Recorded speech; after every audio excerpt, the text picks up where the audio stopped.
Welcome to the fourth episode of the Minibar podcast, where hospitality leaders come to chill and discuss the business. This is Paulina from My Stay, your hospitality podcast bartender. Today on the menu is the talk with co-founder and CEO of AskSuite, Rodrigo Teixeira. Rodrigo co-founded AskSuite in 2017 with two of his friends. Previously, he has co-founded and worked in InfoTicket's hotel marketing. Studied business administration and management in Santa Catarina State University. His company AskSuite is a twice award-winning chatbot for hotels by the Hotel Tech Awards. In 3 years, the company has helped to boost direct bookings and revenue to more than 1,400 properties in more than 30 countries and served more than 18 million travelers, and today is the leading AI reference in the industry. And now, take your favorite drink, relax, and get some inspiration by Rodrigo.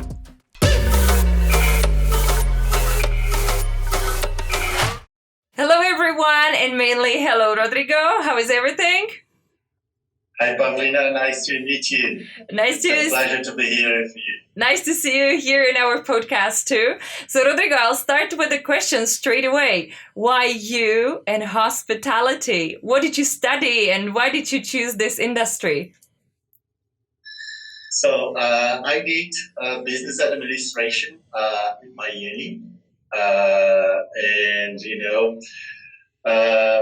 From the beginning of my course, I started, I had a friend in the market. And he, during the conversation, he taught me a lot about the industry and his job. And I just, enjoy everything I heard from him. And I just started as I was doing business administration, and I always was fascinated with marketing. I started my hotel marketing agency in 2011. Okay. I think so. Yeah, I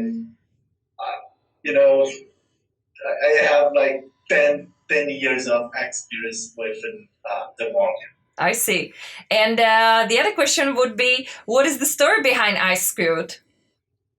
Great. So in 2017, I started to realize that people were starting to communicate in many countries via messaging. So WeChat, WhatsApp, and so on. And when I observed that behavior, I was, convinced that it would only be a matter of time for people to start interacting more and more via messaging with companies. Furthermore, at that time, the issue of chatbots and AI were beginning to be applied in some markets, and there was almost nothing in the hospitality industry. So I saw the opportunity, and in 2017, we started the project with a lot of programming and codes with my two co-founders. They are the technical side. And in March 2018, we officially founded AskSuite.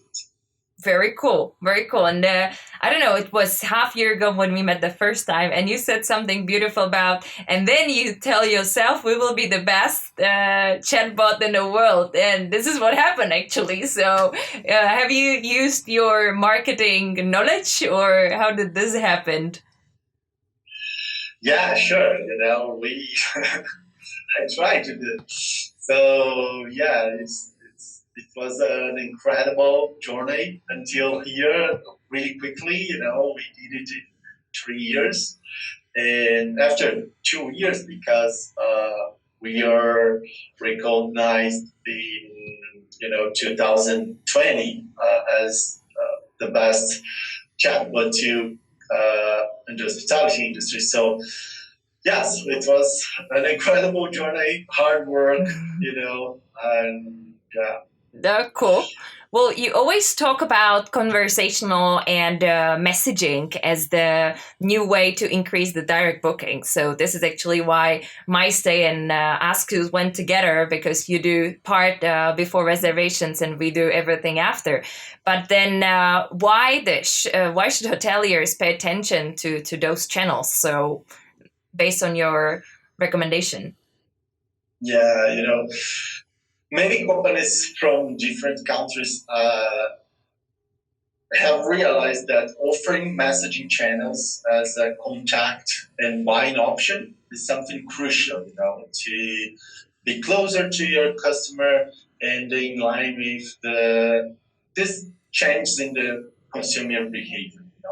So today, consumers start seeing your hotel pictures on your Instagram page, for example, and they send an inbox messaging to know more about the hotel and pricing, and they today expect to close the deal within this channel, during the conversation.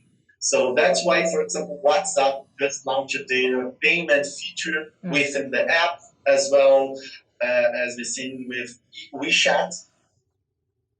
So this is a huge trend that commerce messaging will overcome any other channel in the coming years.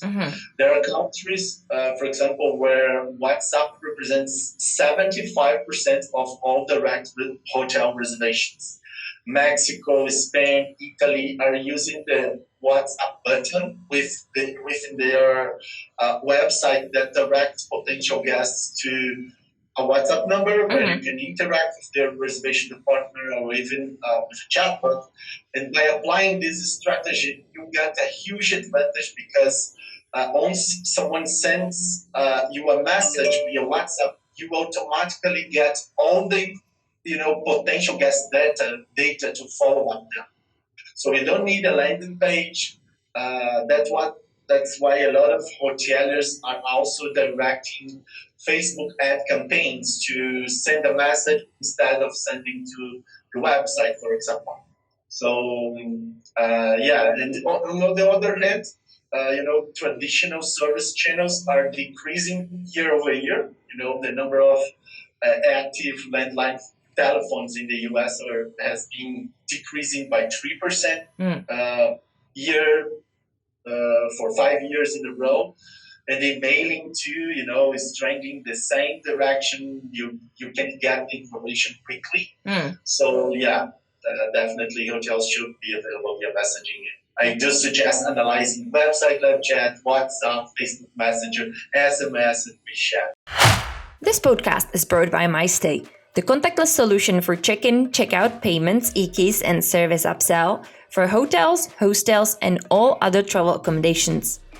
If you want to know tips, tricks, and absolute musts for the post-COVID hotel opening, connect with me on LinkedIn or send me an email. I will share with you our opening kit, which we put together with our partners, especially for you. It focuses on how to win back the trust of your guests and how to get back your revenue as soon as possible. In the opening kit, also await for you discounts and free product options.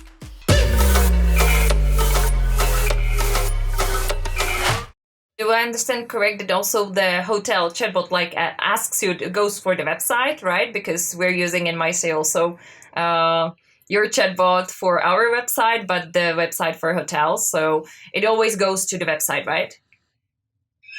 Yeah, it goes to the website, but also to those, conversational channels, social conversational channels as, Facebook Messenger, WhatsApp, we are applying to SMS, Instagram, and so on. So, Yeah, okay. So there can be more. And what are the key benefits of using a chatbot in a conversational service experience in general? Okay. Chatbots can be applied in many different ways and channels. So in the hospitality industry, you can use it to handle many different communications through the guest journey. So before they stay, for marketing and commercial purpose, as we do here during the stay for guest communication and after stay to analyze guest satisfaction of things like that. Here at AskSuite, we have chosen to be the AI-based conversational booking technology, helping hotels, sales, helping actually, sales, marketing, and revenue management teams to boost direct bookings. Also lead generation, increasing revenue, and so on. And of course, for properties and chains who have a reservation department, we assist them a lot by reducing up to 70% of the operational service requests via telephone and email, optimizing their team so that they can focus on complex situations and sales. Just yesterday, for example, I met with a hotel chain that has 125 agents in their call center. 125. What? And they are expanding the office to reach 200 people in their call center. To do what? Hold on, to do what? Just talk to their guests? Yeah, potential guests, to assist potential guests and guests, So the question is this scalable? If the demand simply doubles from 1 month to the next month in the post-pandemic, for example, will they reach 300 people? Does it make sense? So that, a chatbot can serve infinite customers at the same time, so in multiple languages. So, in this kind of operation, and of course, small ones too, it's always a must-have. So recently, I pulled hoteliers in my LinkedIn profile, asking them what are the 3 main reasons the chatbot helps to increase sales performance. 50% is stated response time. 40% 24/7 assistance. So response time and 24/7 response are clear benefits. And of course, when we talk about chatbot, our platforms allows human intervention at any time too. Sure. So yeah. But the problem is that people don't have time. Sure. So, and what was the third one? So you said 24/7 and fast response. Yeah, the third one with just 8% was having more messaging channels, more availability in different messaging channels. Okay. That's smart. That's smart. But that also brings me to one question which we also have been thinking about. So before pandemic, I believe that you and also us, we have been talking with many hoteliers who have been against automation, and they have been scared of systems like chatbots and online check-ins and like automation and digitization.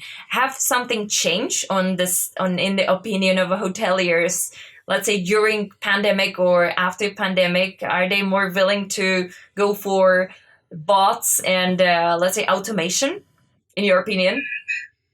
Yeah, definitely. Actually, even before the pandemic, I found a lot of hoteliers were open-minded about automation. Because there is a common sense that this is the direction. This is a direction without return. So, but of course. Sometimes I use it to hear some people saying that, I need to keep everything personal in my operation because we are luxury hotel and our clients are very, demanding. So, but even before the pandemic, this argument didn't make any sense in my mind. Because I always say that you need to provide both options. Self-service first, that's the mindset, and human touch when necessary. For example, when you go to a bank, do you prefer to enter the bank, wait to be serviced by a human, or do you go directly to a cashier machine to resolve your needs as fast as possible? And I bet with you that even your luxury client usually prefers to use the machine in that case. Many times prefer the machine and quick autonomy way to solve our own needs. So since the pandemic, of course, most of those people have changed their mindset.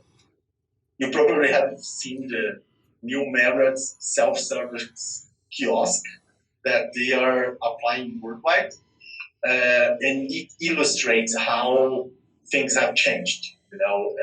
As you know, at my stage, self check-in and many other automated technologies become a must-have too.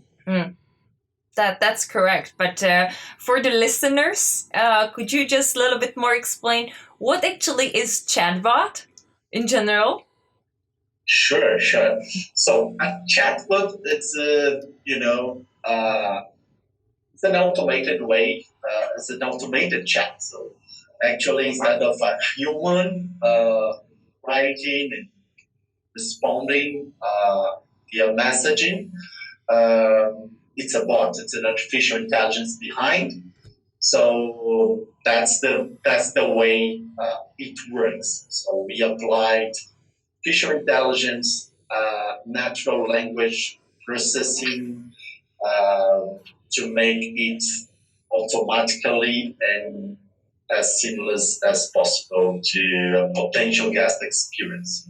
Okay, well, that actually brings me to my another question, which would, so I've been using, let's say, on my way, a lot of chatbots from the net industries and let's say also inside the industries. And when I've been using yours, I actually straight away fell in love because it was not a dumb one. It was like actually very smart. And I love the way how you work with the languages.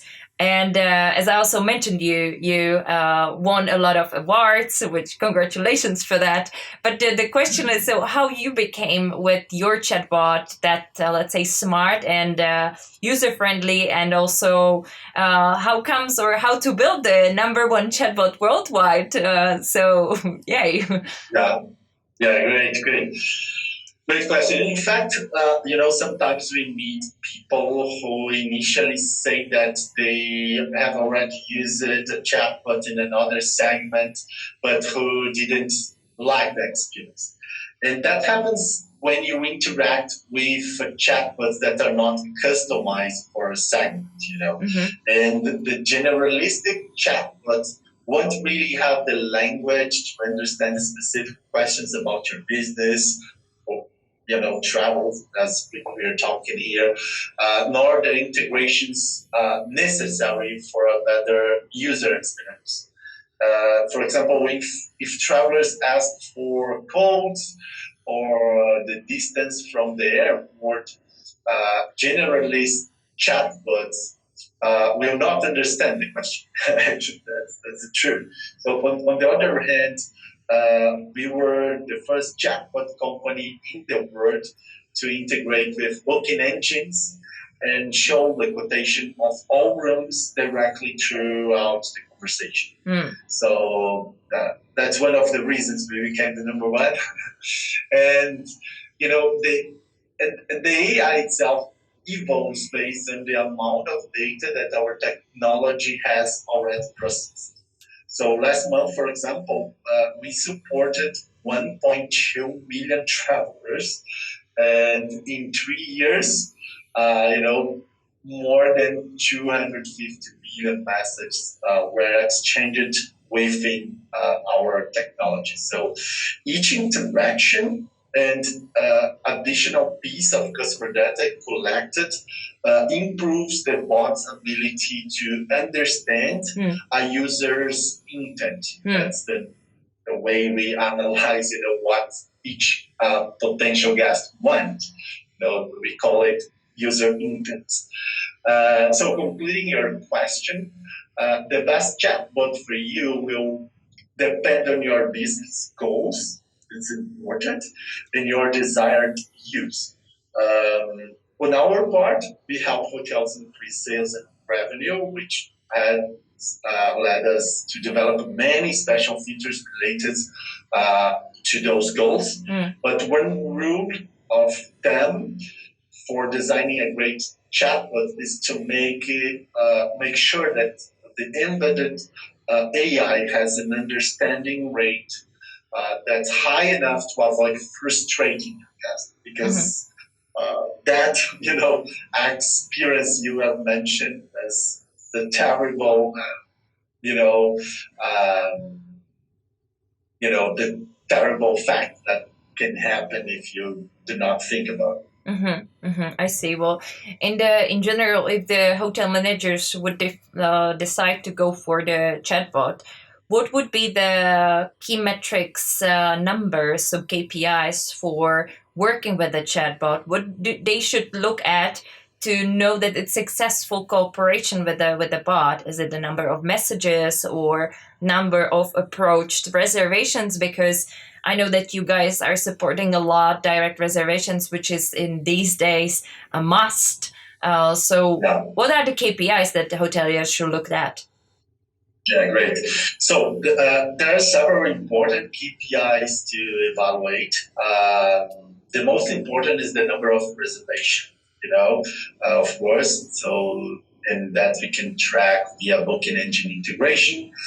We also provide the phonio conversion rate.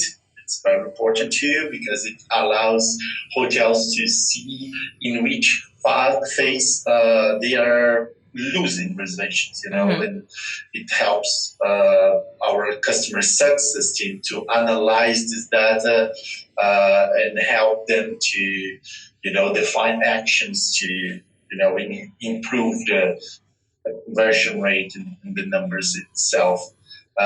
So in,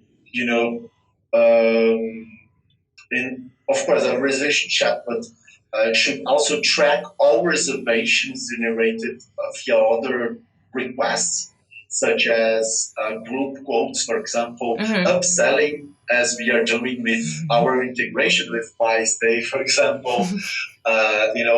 All the revenue opportunities, you must be sure that you can track. Yeah. So, and there is also another data category related to the service automation goal.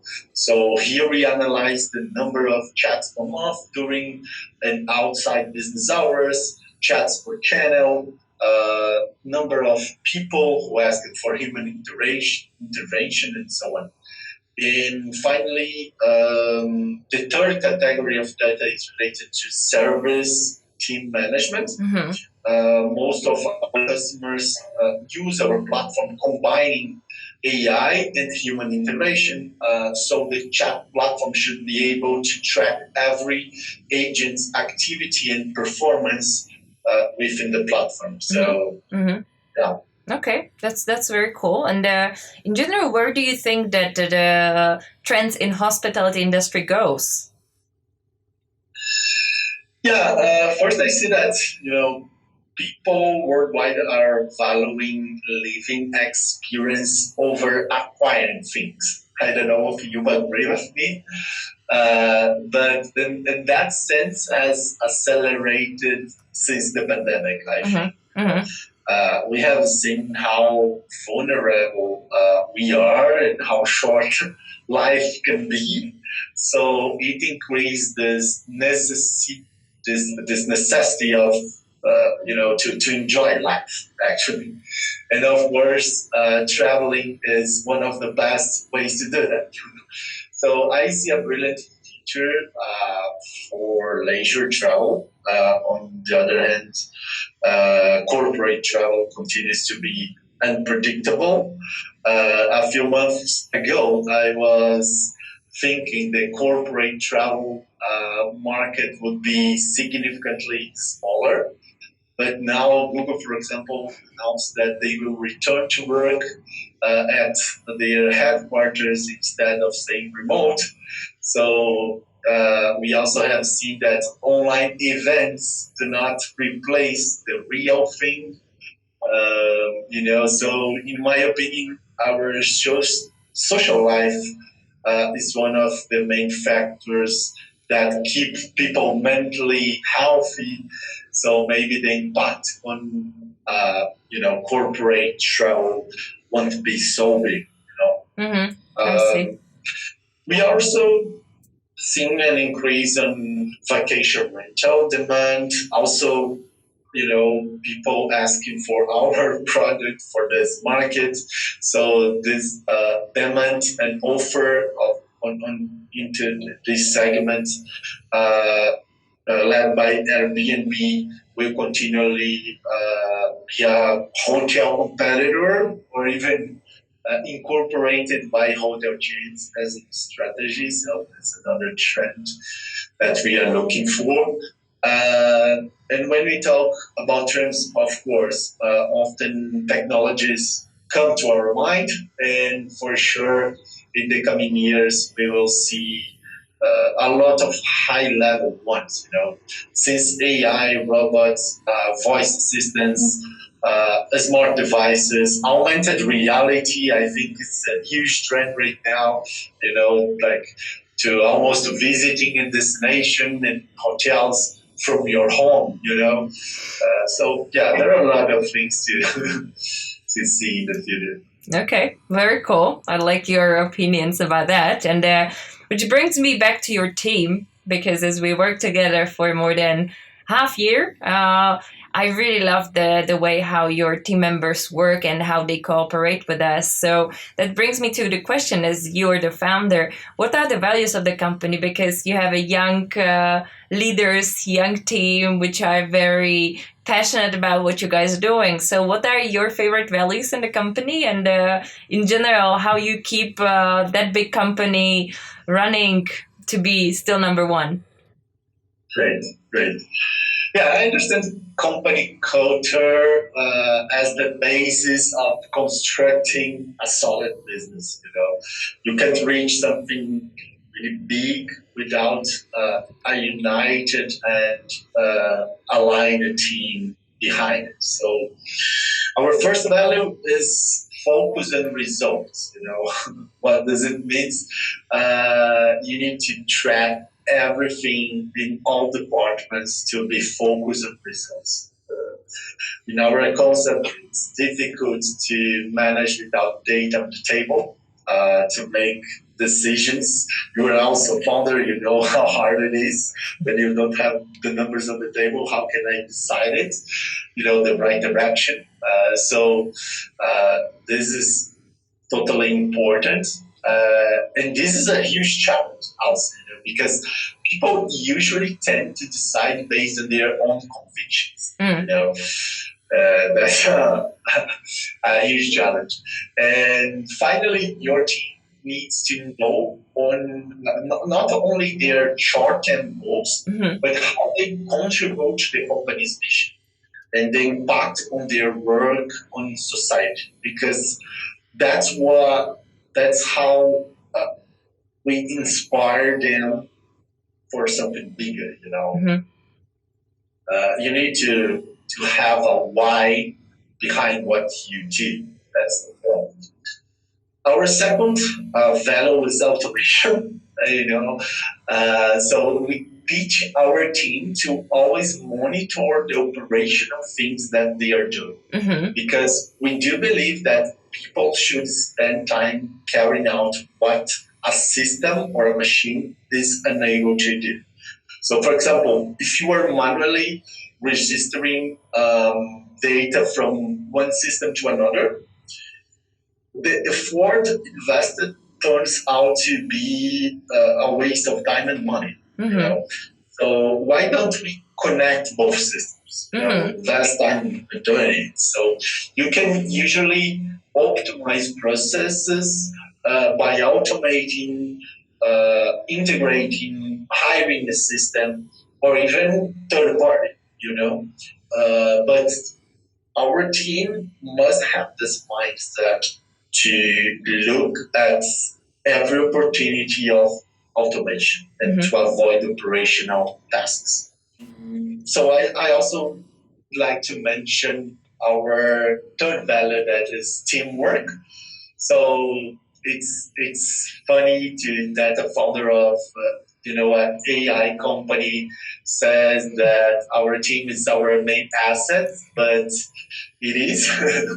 So I do believe that in a company that collaborates as a unity in a good work place, work environment, respecting each other, sharing the same values. So in our recruitment process, we firstly focus on cultural fit. Then we concentrate on technical skills, so analyzing technical, things. So, and of course, once hired, we try to provide the best experience possible as we do with our customer base. So since the integration with colleagues, communication, training, so everything we do our best to ensure that everyone is assisted. Cool. Very nice. Which also brings me to one more question. Well, actually, I have two last questions. Did anything funny happen during the time that you have been building AskSuite? Some funny story that you would like to share in our minibar podcast?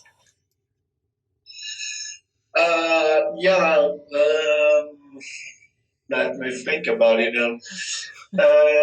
One thing funny that happened in the beginning of the company, there was a moment when, together with my partners, we stopped like one afternoon only to see the chats, the interaction with our, at that time, a poor chatbot, with, the artificial intelligence behind was not incredible at that time.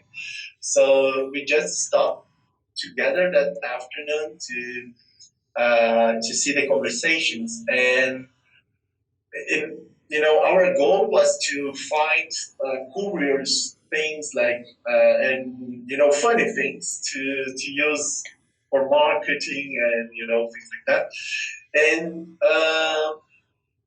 and we saw a lot of people who didn't realize that they were interacting with the chat, so they have treated our chatbot as a human. So we discovered a lot of conversations where people, send kisses,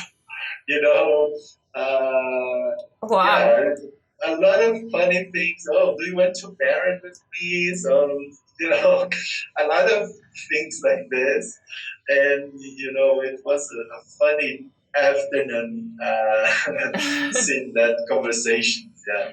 And is your chatbot girl or boy, or you have like unique sex in that way? No, this is open for our customer base, so they can decide, the avatar, the name of the bot, the gender. So it's each customer, they have their own chatbot, personality and things like that. So yeah. Okay, it's very cool. And the last questions to you, Rodrigo, would be: what is your favorite drink, your favorite cocktail? Yeah, so I should mention, I will mention my caipirinha. Yeah, I thought so. It's Brazilian, right? Yeah, it's Brazilian. It's a really nice drink. I do enjoy it. It's a mix of rum and lemon, sugar. Yeah, it's great. It's great.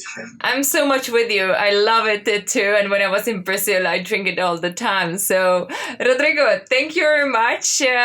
Big success to AskSuite. Say hello to all your team and greetings to Brazil. Thank you for being here with us. Okay, thank you very much, Pavlina, for your time, for the invitation. And yeah, let's grow together. Next drinks in a minibar will be served with Juanjo Rodriguez, while talking about the need of their hotel website personalization, wide possibilities of hotel networks, and big success of his company during a COVID crisis in the episode called The Power of the Hotels Network. If you liked our Today Minibar podcast, don't forget to rate it and subscribe to the channel in your podcast application so you don't miss any new episode with inspirational hospitality professionals, their stories, and new ideas. Or if you want to get back the trust of your guest and your revenue as soon as possible, send me the message on the LinkedIn or by email, and I will share with you our opening kit. So until next time, guys!